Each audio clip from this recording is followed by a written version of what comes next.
Welcome to the Asking Why podcast. I'm your host, Clint Davis, and today I have a special treat for you guys. We have Jo and Tay, so welcome, ladies.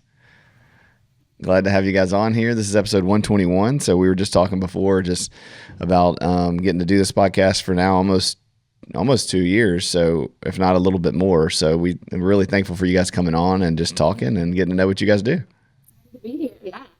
Absolutely. So just to connect our community to this, I met you guys through your husband, Tay, and, we do jujitsu together. And then Jo, I think I've met you before. We were talking about at a jujitsu seminar over in Monroe.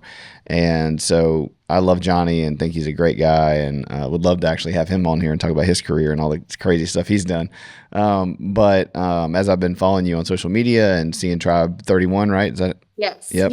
Just some of the things you guys have been launching with women's health and all that. I was just like, man, it'd be a great conversation. And I love being able to see new businesses and people trying to be entrepreneurs and get out there on their own. However, I can, send people y'all's way, and also just encourage our mutual communities to take care of themselves and be healthy and all those things. So welcome. Yes, we're so excited to be here. Yeah, tell me a little bit about, tell our audience kind of who you both are and maybe, your individual stories and how y'all met and how y'all started Tribe 31 and what that is. Awesome. I can go first.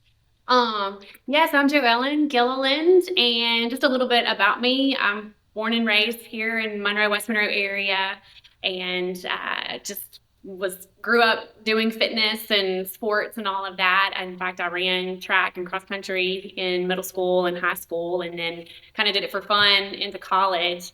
And I guess I went to Gilliland for education. Okay. And during my college years, and a little bit once I got out and started teaching, I really struggled with an eating disorder and having a really poor relationship with food, to the point where it messed with my confidence. I isolated. I even was depressed in a lot of ways. And just that yo-yo cycle, that you feel like you're a mouse on a wheel and don't really quite know how to get off. But we got introduced to weightlifting, and that just really kind of opened my eyes to just a different form of working out. And God used that to really break the stronghold that food had over me, and then also even getting introduced into macros, which I'm sure we'll talk more about here and later on. But anyways, so got kind of out of my that stronghold, and so then I started teaching and got introduced to a gym here that did jiu-jitsu and also did the fitness aspect of it. So really got plugged in there. The opportunity for me to start personal training opened up, and I was like, I know how fitness and working out and all of that played such a huge role in my life of helping me to break cycles and all. I'd love to be able to do that to other women, and so opportunity to do that while I was teaching as well. And then the opportunity opened up for me to be able to do it full time. In fact, I think our jiu-jitsu instructor, he left from the gym that I was working at and went to Bossier. And so that's really what spurred me on to do it full time. And so even though it was a scary thing to do, it was a leap of faith, but I knew I never wanted to look back on it and wonder what if. And so took a leap of faith and started doing full-time training back in 2012, and I've been doing it now for about almost 15 years. Wow. And honestly, so started at the gym here in my hometown, but decided that I needed to branch off and do it full-time on my own. And honestly, if I had not done that, I don't know that Taylor and I would have actually met. So it's just neat how God, uses things in our lives to lead us to where we need to be. And so Taylor came on board, and we were just kind of working together, training our own clients. And then we finally were like, oh, what are we doing? What are we doing? Yeah. And so what gym were you at that point? Where we were together. Yeah. So we both had our own personal got you. brands. And so we were just renting a storefront. Okay. We would have clients coming in. I would have clients coming in. And it was so funny because I was like, you wrote the same workout I wrote today. Like we started becoming each other, like, and we wouldn't even know what each other's workouts were for our clients until that morning. We found ourselves like using the same equipment, doing the same type workouts, And a lot of our clients would end up kind of like becoming working friends. out together in a Yeah. lot of ways. Mm-hmm. Share the workouts or what Like, have you. we need to work smarter and not harder here and start running classes because Yeah. I feel like we need it. We're noticing our women are building a community together. And sometimes that's hard for women because we're wives and moms and like playing all these other roles. And so it's hard for us to get out and kind of find our people, especially if it's a stay at home mom or whatever. So we kind of started noticing that happening in the gym, and people were becoming like best friends, even when it wasn't like a class time. So Mm-hmm. okay, we need to switch up this business model. Just seeing the community that was there. And so we decided on Tribe 31 training just because we're a tribe of women, and our mission verse is Proverbs 31:25 that says she's clothed in strength and dignity and laughs without fear of the future. And so kind of our mission verse, our mission statement is we equip women with strength in all seasons of life through physical, mental, and spiritual training. And so that's really the passion that, you know, and the heartbeat of our gym is just equipping women with strength to be able to face not only the workouts in the gym, but also the challenges that they face in life. Yeah, that's awesome. So you guys really, I mean, same thing with jiu-jitsu. One of the things we talk about all the time in this culture is I think everybody feels super isolated, you know, men and women. And I think particularly, you know, married to a woman for 15 years now and watching her be a mom and work and, you know, homeschool and parent and deal with all the things. Yeah, community is really hard to find. Yeah. And in our society, I mean, church in some ways in the American culture is kind of event driven. You show up, you see people for 35 minutes, and then you go sit down in another lecture for 35 minutes and you leave. And then we call that community. And so, you know, there's a proximity problem with travel. There's time and energy. There's these things. And so with jiu-jitsu, with working out, with, I mean, even nerdy things like Dungeons and Dragons, I mean, anything that you do with a group of people really consistent becomes community. It becomes you know, the word koinonia is what they use in the Bible. This actual, you know, you spend time together, you talk about things, you share these things together. And sadly, that's, you know, what the church was made for. But a lot of people don't have that connection with their church members, right?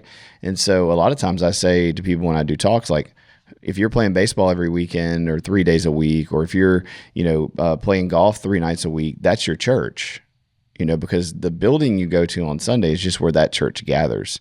And so in some ways you guys are opening up, you know, for women, like a church, you're opening up community.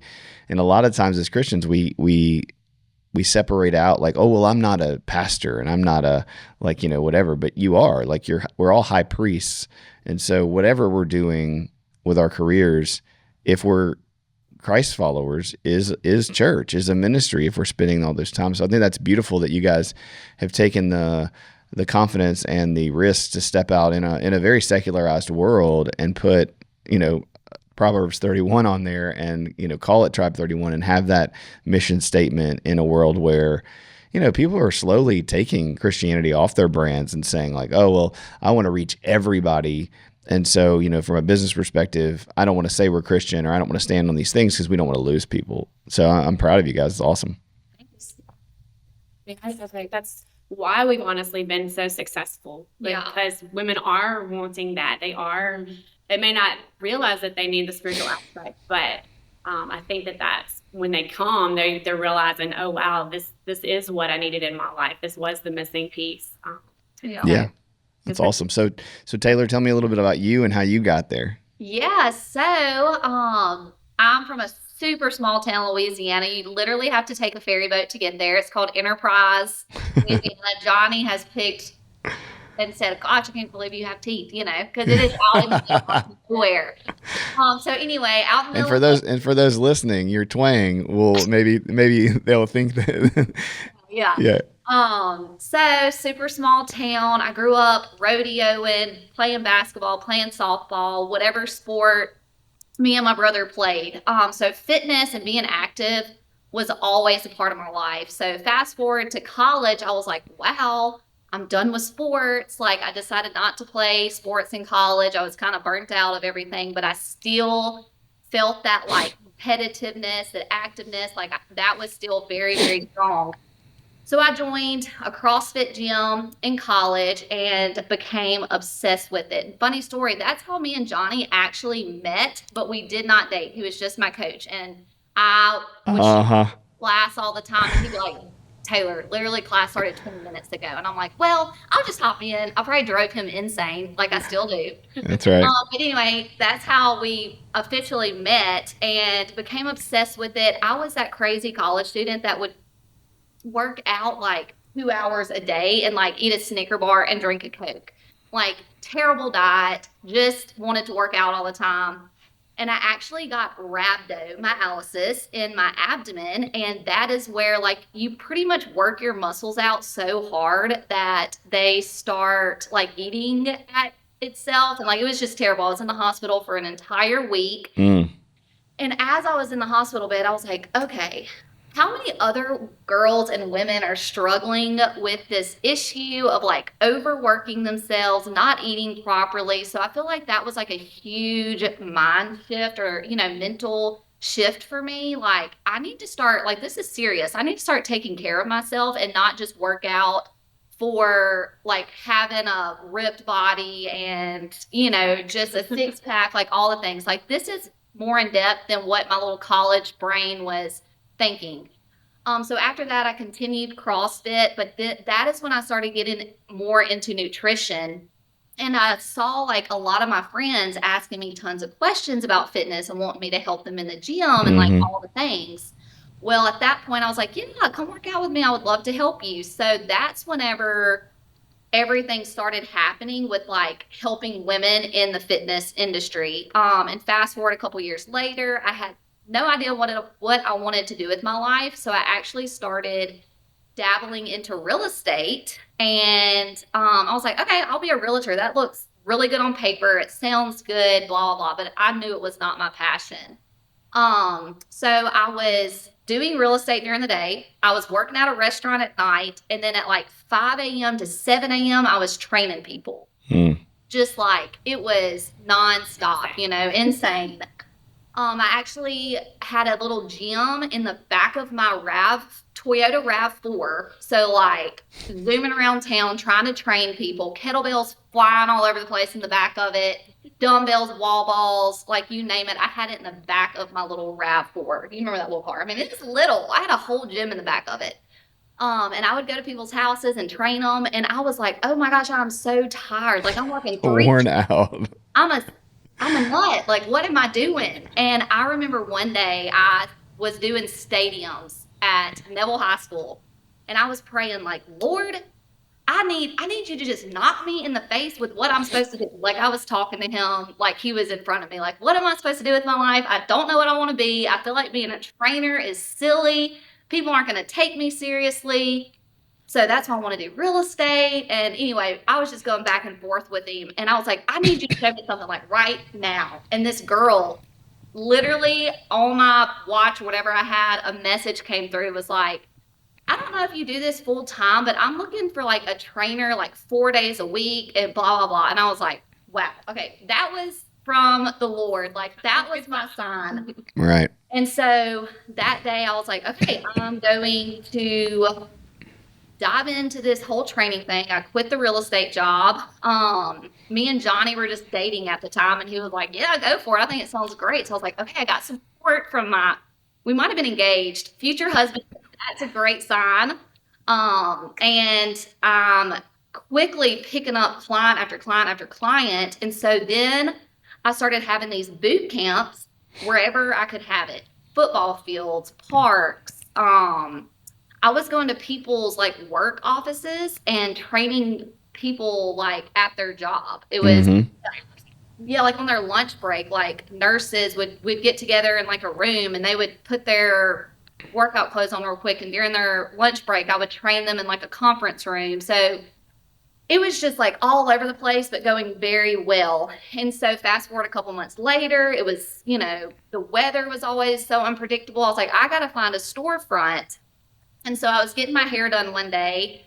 from a mentor of mine, and she's amazing. And she told me about Joellen, and she was like, I just feel like you should meet this girl. Like, y'all stories are so similar. Y'all both love the Lord. Like, y'all both want to train women. Y'all have the same heart. And I was like, okay, what's her name? I'm a messenger. So I just messaged Joe one day and was like, hey, someone said we needed to meet. So let's go to coffee and meet. And she probably thought I was crazy because random girl messaging her. And so we met at Starbucks one day, and literally, I think that was The like next week. the next week we started. She started training her clients with me. Yeah. And did that about a year or so. Yeah, so I always joke, and I'm like, my marriage with Joellen started the same time my marriage with Johnny started, because like we're married in this business. Because me and her met 2 weeks later, me and Johnny get married, and then right after we got married, me and her started the business. So That's awesome. And that was what year?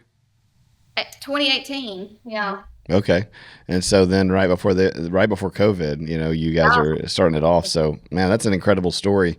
A couple things listening to it that just, always kind of me looking as a therapist and counselor, and I love hearing people's stories and how God moves in all kinds of ways that we couldn't predict, but we look back and go, man, that's amazing, is that so much of your success is out of your suffering. That especially in American culture as women, but as men as well, but you guys are women, obviously, is that you grow up with these ideas of food and fitness and athleticism, and a large majority of that stuff is toxic. Would you agree? Absolutely.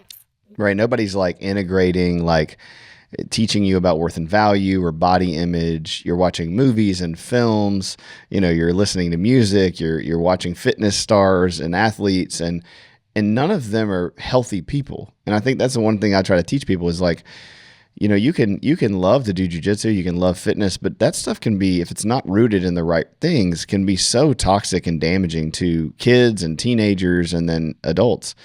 And it sounds like you both had this kind of parallel story of different things, right? You have, eating disorder kind of struggle, and then you have just the obsession with looks and fitness, and you both fell in that, right? Like you came to a place where you realized, oh man, my identity can't be on this thing; it has to be on Christ. Absolutely. And it's funny because people want to get there without the suffering. Like all of us want to get closer to Jesus by going to youth camp, and like singing songs, and it's like, but no, we get close to him when we reach our end, and we realize that like it's nothing but him. Does that make sense? Absolutely. Yeah. There's so many parallels to like what we do in fitness and the breaking down of our muscles and all of that to see growth. And it parallels with our faith walk. God has to break us down to make us grow and to be able to put our eyes on him and make him be the one on the throne and not ourselves or whatever it is that, what we're obsessed with. So Absolutely. Yeah. Yeah. It's funny. We, sometimes we screw up, and it's, a consequence of our bad choices. But scripture also says, like, as we get more righteous and as we get healthier, he's going to prune us so we can grow more. And so I think, I think the way we work out which one it is we stay in community. And so for ladies who come to y'all's gym and who are working out, it's you have this beautiful opportunity to kind of help them see, okay, like your motives for this have to be in line with your desire to get fit. And you guys are going to see, and I'm sure already have, right? Tell me maybe that's the question, is how do you see women come into this community with maybe like ill intent or just kind of a broken perspective? And do you see them kind of hit their wall in that same way where they realize, oh man, I came in, thinking it was this one thing, and now I'm shaping that. And then maybe how do y'all help women to, do it in the healthiest way possible? Right.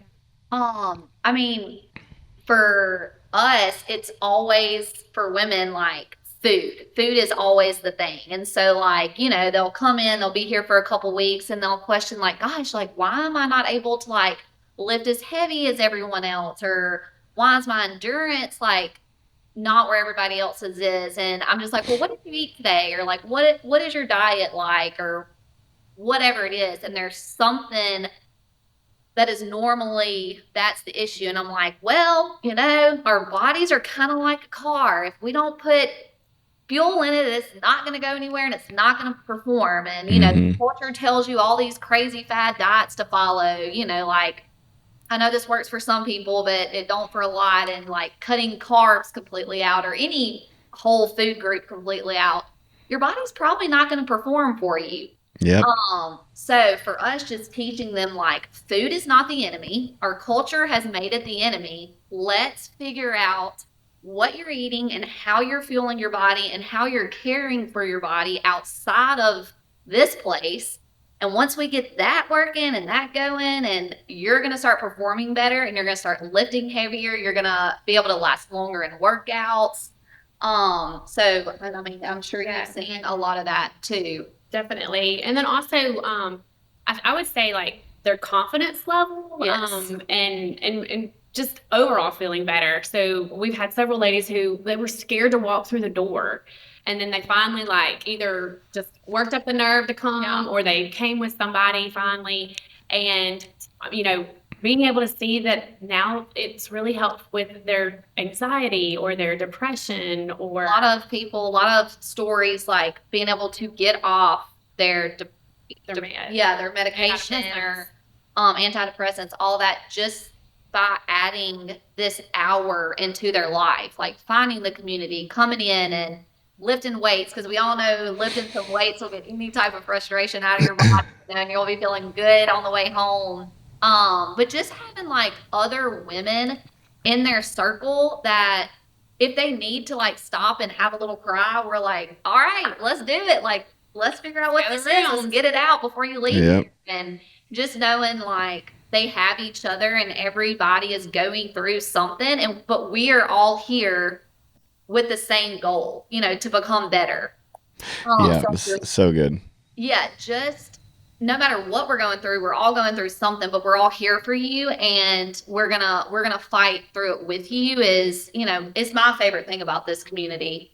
And another thing too, I've been able to not only share my personal story, but I've seen other people in our gym sharing their story, whether that's a marriage issue, a food issue, a body issue, a health issue, you know, you name it. Like I've heard and witnessed so many stories of people being able to share their experience and how they were able to get through it. And like you were saying at the beginning, like, that's church. That's the community. That's sharing our testimony, being the hands and feet of Jesus. And we may or may not even realize it. Yeah.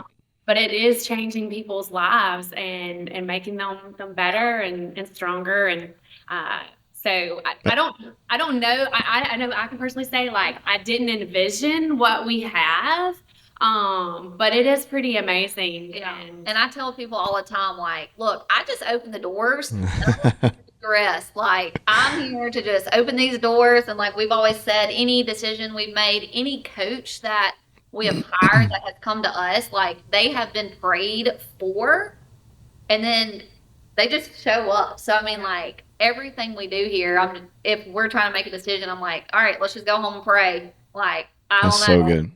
Yeah, I mean, that has to be the difference. And I think it's beautiful because there's so much toxicity in fitness and just in jiu-jitsu and every other thing. You know, somebody the other day was like, we were talking about therapists or something, and I was like, yeah, you know, like, most therapists are unhealthy, most doctors, most pastors, like, that's the society we live in. And so our job as Christians, you know, Jesus talks about these three stories in Matthew. One is the two ways or the two gates. One is the two trees, and one is the two foundations, and it's houses. And it's like, you know, you've heard the story, you know, the wind blows and the rain comes and our house is built on sand, it's going to fall apart. But if it's built on the rock, then we have this firm foundation. The other is the two trees. You have one that's by the river, which is the Holy Spirit, and it is, you know, fruit grows on it and it's able to share that fruit with the community, and the other withers and dies. And then lastly, that narrow way versus that wide way. And we live in a culture now where most people are going on the wide way, right? Like, many people are going on it. And so to do a business in 2024 that's Christ-centered is so different than what most people are doing, because you're not guaranteed to make money or to be flashy or to do all the things that everybody's doing or to reach this, you know, this certain population. And yet it's such the better way, right? Because it leads to life. And as we do this, and I'm sure you guys could say this as well, it's like you realize that money and fame and popularity is not what's going to make you happy at the end of the day. Absolutely. Yeah. You don't go home to your kids or your family or husband and go, man, I wish I would have gotten 12,000 more followers on Instagram. You're like, man, that I wish I would have had the words for that girl who was hurting or that woman who was dealing with that thing. And so just applaud you again, because you're redeeming this area in our culture for Christ in a way that isn't just for your pocketbook and isn't just a workout, but is for community, is for people that are coming hurting and that have their own food allergies and their own, anxiety disorders and their own issues. And you guys are guiding them and praying over them and spending time with them. And that's just huge. We love it. Well, and the other thing is like, it is powerful to us. I mean, because there's been so many times where I've had a bad week or I have a personal issue that I'm dealing with. And so, I mean. Wait, those aren't over with once you become a leader? You don't have. It feels like you just get hit in the head every day and you're like, not today. Not today. That's right. Yeah. I mean, like we've said many times, like, before we walk into these doors, sometimes we have to like put our shoulders back and like take a deep breath, and because we do have to kind of lay some of the things that we might be going through and struggling with still aside to come in and to pep these other women up and all of that. But there are some days where I'm like, y'all, the devil is working hard on me today, so I'm gonna need y'all to cheer me on. Right. And they always do. So That's good. So it definitely goes both ways. I would honestly say I feel like we've been ministered to more so than just the women seeing how the Lord works when you just trust in Him. Like from that day doing stadiums to saying that prayer, like what do you have me here for, God? Like show me. To now being here, I'm like, okay, wow, I've seen you in every single season. Mm-hmm. You have been there. You have answered my prayer. As long as I turn to you and focus on you and not what I want, everything has just laid out, but there has been a few times in the journey where I've been like, I don't like that timeline. Let me see if my timeline's going to work better. And it never has. So we're just praying and looking to Him. So absolutely. And now, Taylor, you said earlier you have a 2-year-old, right? Yes, we have a 2-year-old. And what's his name? He's the only boy allowed in the gym. Nah. Oh yeah, that's good. Yes, 2-year-old. Yeah, and how's that going? Oh, I mean, I learn something new every single day. I'm glad I have a lot of people behind me that help me take care of him up here. I mean, he is a little show off for sure. He's got my personality because Johnny, he's serious, cut and dry. I keep the relationship fun and crazy. And immediately he walks in, he's like, hey, everybody, So that's awesome. Got my personality, but it is so fun because you've seen him do box jumps, huh? Mm-hmm. Okay, this kid is like doing box jumps and like doing squats. His squats His are bad. squat form is like better than Johnny's. With a PVC pipe, we'll be doing back squats in here and he'll go get it and he'll just at 2 and I'm like, wow. Our children watch every single step we make. Don't they? Yes. And so I'm like, okay, that is an eye-opener for me as a mom because I don't want him to ever see me body shaming myself. I want him to see me lifting heavy weights, being strong and not worrying about how skinny I am.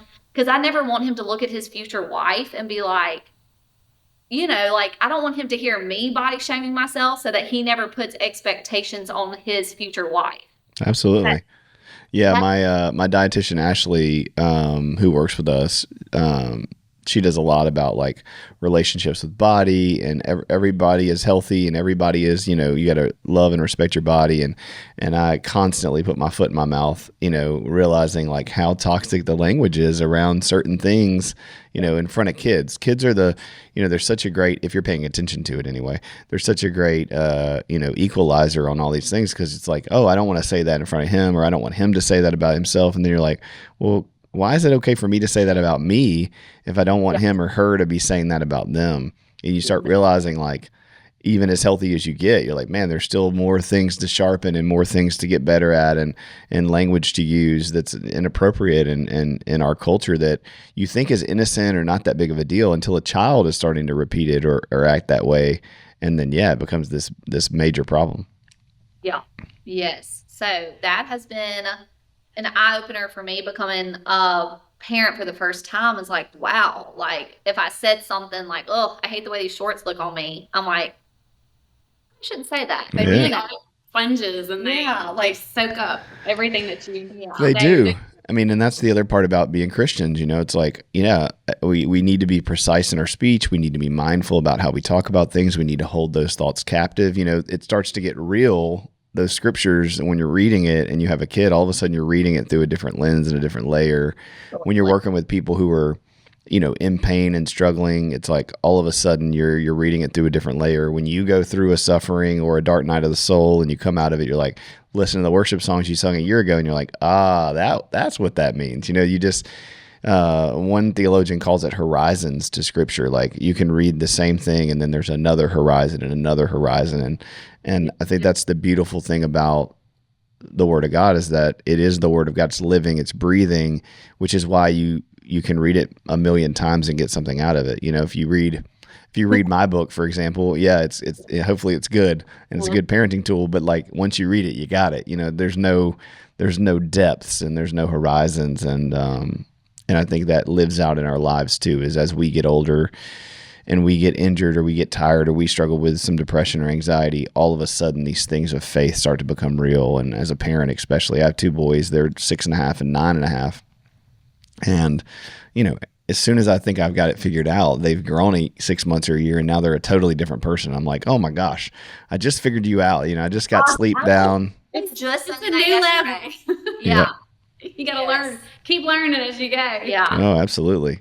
All right. Well, do y'all have any questions for me, or, thoughts about psychology, things you guys are kind of wrestling with right now or thinking about that I can, talk through with y'all? Well, I was going to ask you, like, what has been the best piece of advice that you were ever given, that you would Like to share. Oh yeah, man, that's a big question.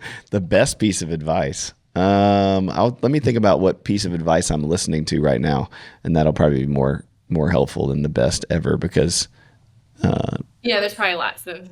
yeah, lots of nuggets. I would say when it comes to fitness, since that's what we're talking about, I love to lift, and I love to, in my college days, that was the same thing, like, taking anabolics, taking pills, taking things to get bigger. I went to Afghanistan in 2003, and I remember I was probably like 180 pounds when I got there, and I left at like 215, and it was not any body fat, but you're just working out every day and obsessing about those things. And I got stretch marks from getting big too quick. And, it's like quickly your body goes, this is unhealthy. Like this isn't a good thing, or, from a good perspective.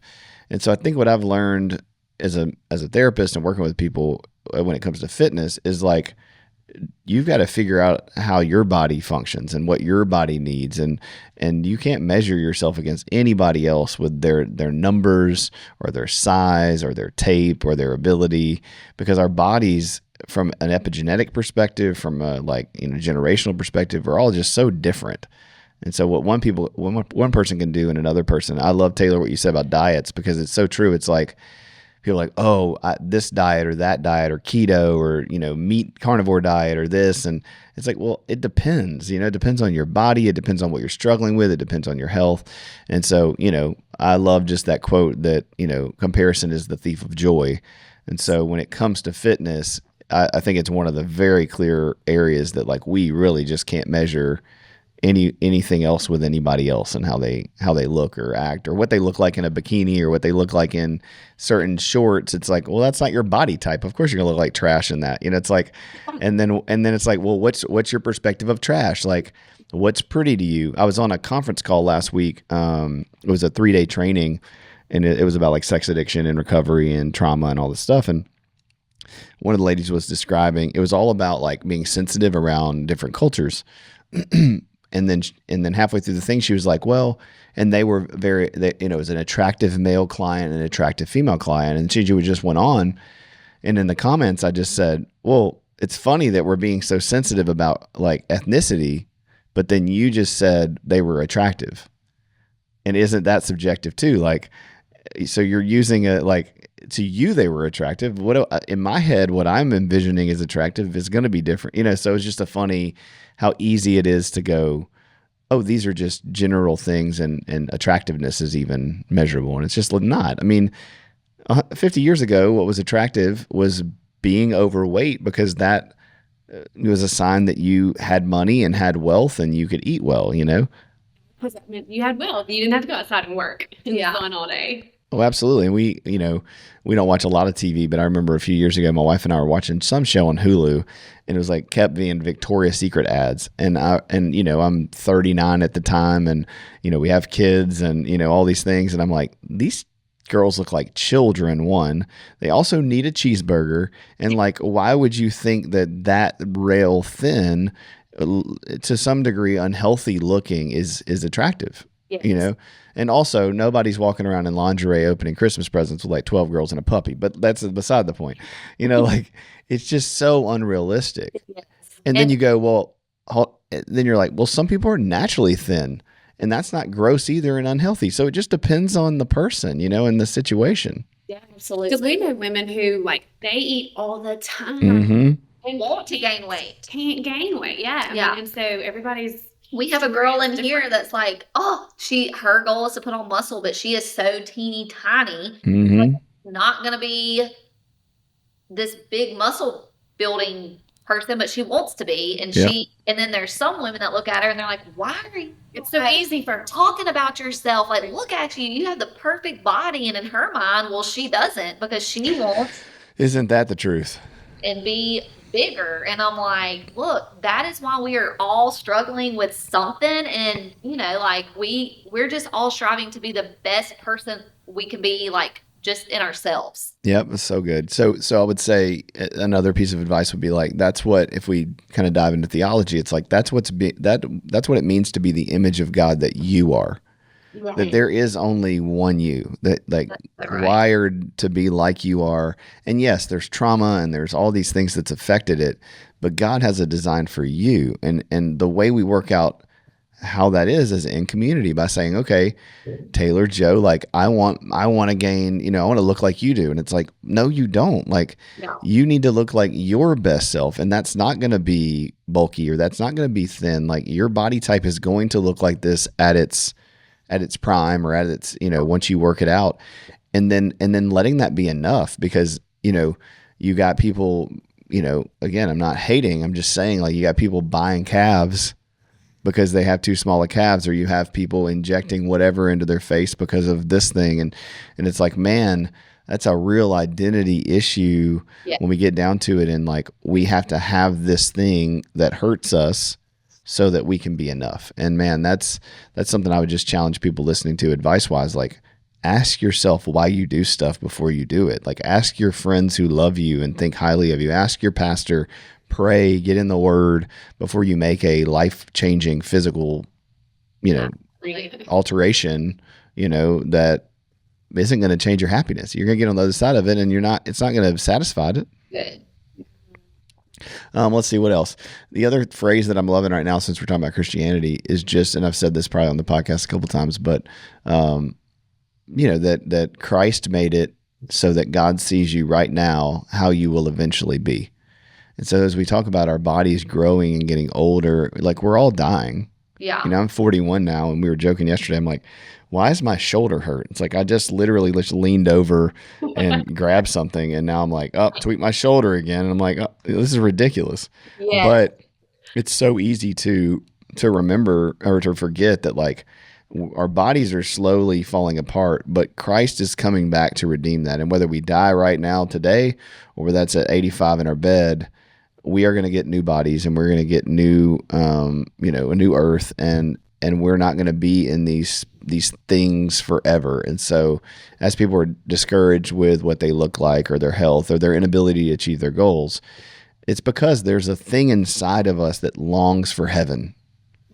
And I've been saying that recently in marriage. It's like, well, we don't have enough sex, or we need more sex, or he needs to be nicer to me, or we need to have more financial stability. And it's like all those things are great to strive for, but you're never going to reach it because our job here is to bring heaven to earth in glimpses. It's not fully yet. And so we have to remind ourselves that longing is a good thing. God put it in us to long to be better and to be more, but we're never going to be able to achieve it by our own efforts here on earth. And so how do we stay in that contentment and in that space of like, okay, I want to work harder. I want to, get my numbers up. But my worth and value and hope is not in that, because once you get it, right, and you guys can probably attest to this, like once you get that status or that thing you thought you were going to achieve, it's just another thing you have to add. I mean, definitely, I've had gym members where it's like, I still want to lose this last 10 pounds or whatever. And of course I'm like, what's that last 10 pounds gonna do for you? Is that gonna good question. Yeah, it's a very therapist question there. And I'll always ask them, like, can you explain to me your dream body? And they're like, well, I just want I want my arms to be more toned. I want this, I want that. And I'm like, okay, and how many calories are you eating? And they'll be like 1,200. And I'm like, never, that's never going to happen. That's not realistic for the way you're caring for your body outside of here. You can't beat your body down and lift all these heavy weights and only fuel it with 1,200 calories and then expect these big muscles to pop out, That's right. Another thing is helping women to realize, and it's a sensitive topic sometimes, but helping women to realize like our bodies are the temple. Mm-hmm. And so what we put in our bodies, how we speak to our bodies, like all of that is going to come out in some way, shape, or form. But just remembering that like our bodies are here to glorify God. It's not to look a certain way or to have a certain scale, weight on the scale. Because that is a big thing where women will fixate on that. And I'll tell them a lot of times, like, hey, this is what you're going to do for a week. And they'll think I'm going to give them like some kind of crazy answer to some kind of crazy diet they need to be doing. And I'm like, I want you to throw the scale away. Mm-hmm. I want you to throw the scale away. And I just want you to go by, how are you feeling? How are you treating your family? How are you sleeping? And like, let's figure out if all those things are healthy. Like, I don't even want you to get on the scale. No scale allowed. If you even talk about the scale, you got 15 burpees. Like, we really get into some good discipline. We really emphasize non-scale victories because we want them to realize that we celebrate those non-scale things more so than the number on the scale. I mean, honestly, like I don't love seeing their numbers drop super, super fast because I don't want them, because then their mind is like, oh, it's working. And then when it stops and they're like, oh, it's not working. This doesn't work. Yeah. And I'm like, no, your body weight might not change at all, but your inches may drop and your clothes might fit better and you might get stronger on your lifts and you're just gonna be happy. Like if you're taking care of your body the way your body should be taken care of, your moods are going to be better. You're going to treat the people around you better. There's going to be a confidence change in just the way you feel, because if you're starving yourself and you're hungry and you're spinning your wheels, like working out too much and trying to chase this body that's never going to be realistic, like everything around you is going to fall apart, Yep, it's good.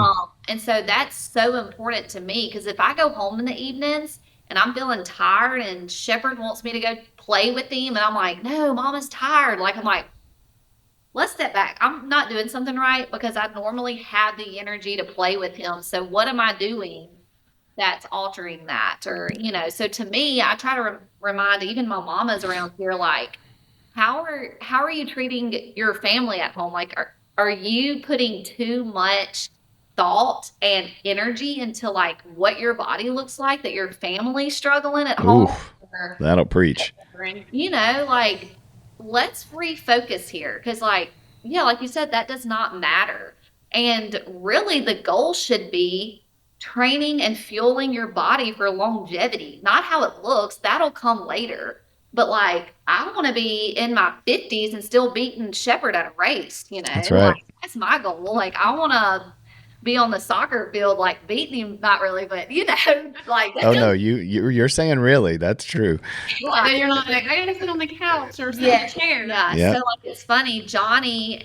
But really, both of our goals is to be like those grandparents that are just like, what did they do their whole life? It's like we really leaned in and took care of our body and kept our spirits like healthy and our minds healthy, so we weren't put on medications and things happen, of course, but right now my goal in my fitness and my health and is longevity, just living out the good race. Yeah, we talk about that in jiu-jitsu all the time as old men. I'm like, I'm not rolling with you 22-year-old who's trying to kill everybody in here. I'm trying to do this until I'm like, not, 70. And you want to be able to keep doing this for the long haul. Yes. Yeah. I'm like, I didn't roll with somebody the other day, and they were like, somebody asked me like if I was picky with my rolls, and I was like, not all the time, but like I won't roll with people because I want to keep rolling. Like I don't need my neck yanked on for 5 minutes and then I leave, and the next 2 days I'm like, oh my gosh, I'm dying, and then I get home and I can't pick my kid up, or I can't go jump in the trampoline because I'm sore. It's like, yeah, it's not worth winning. Is not worth those things. And I think, like you said, Taylor, if you're focused on like being a good dad, being a good mom, being a good person, and the community that you're a part of, first your family, if you don't have a wife and kids or husband and kids, then then who is your community that you're there to serve? And it's the same way if you're single, like, so you don't have a husband to take care of or a kid to take care of, but man, as you have a kid and you realize how selfish and lazy you were sometimes before. You had all this free time. You thought you were busy. You thought you couldn't do anything. And then you look back and you're like, dang, I really wasted so much of my time with Netflix and naps. Yeah. Well, I'll speaking to that. I mean, so I am single, but I have two 70-pound dogs that Right. basically my babies. And Fur babies. Do what? Fur babies. Yeah. Yes. Exactly. And one of them got pretty sick back in the summer, and had to be like transported down to Baton Rouge to a specialist. And so I was having to literally lift her. She had lost a lot of weight, but I was having to deadlift her to put her into my car numerous times. And we had to go down there about 4 or 5 times. And it was in that moment I was like, this is one of the reasons why I'm so thankful that I do lift weights, because I can do this. I mean, it was me and my mom, and if neither one of us could have picked her up, we would have been struggling. Yeah. That's right. So we like to remind our women, like keep your focus on the good things and don't be obsessed with like your body and your body image and what the world tells you need to look like, or stop following these crazy Instagram accounts that all these girls, like their job is to work out and go to the gym and to Oh man, don't get me started.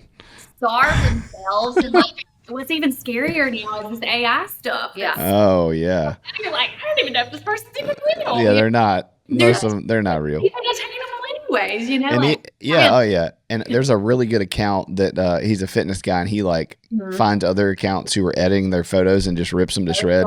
And I always love watching his and laughing, because I'm like, man, it's so crazy, these guys and girls who they do the before and afters, and they're like, follow my plan, but then they've edited and curated, and you can see like the bars are melted in the background because they edited it, and it just is sad. It's like that's not community. And so I think, to wrap up, like, that's the thing that you're doing different. And when you put Christ in it, and you put community in it, and you put human beings involved in it, then, whether it's the gym or whether it's you're a lawyer or whether you're a doctor, you find out quickly that like these two worlds don't coexist. absolutely. And when you're working with real people, at the end of the day, they're not. They think they're concerned with all of those kind of things, but when you get in their life and you spend time with them, you realize, just like every other human being, they care about the same things you care about, and they just have nobody guiding them or supporting them or challenging these false narratives and these beliefs. And sometimes people just they're asleep, and you guys have the opportunity to wake them up. So I'm super excited for you guys. I really appreciate your time and sharing, and I wish you all the best. Nothing for us. So we appreciate just sharing our story and Absolutely. Yeah. So people can go to you guys on social media at Tribe31. Is there any other things that you want to share? I know y'all have a new something coming out. Yep. Yeah, so Tribe 31 Training, that's our social media. Social media account. Yep. You can find us on Facebook, At Instagram, all the things. And Yeah, we're about to launch a nutrition program where we do help women figure out that food is not the enemy. Like our culture makes us think that. And so that's going to launch next month, or this month. It's May. So, yeah. We'll Somehow it's Yeah. May. Yes. Okay, what's that called? Macros and more. Okay, macros and more. I'll make sure we put that in the footnotes, and then yeah, share it. Sweet. Love it. Thank you so much for having us. This was so fun. Yes. Absolutely. Thank y'all so much for coming on. Data. Yeah. Chat with us. Absolutely. Okay, guys. Well, thanks for listening, and God bless you guys, and have a good week.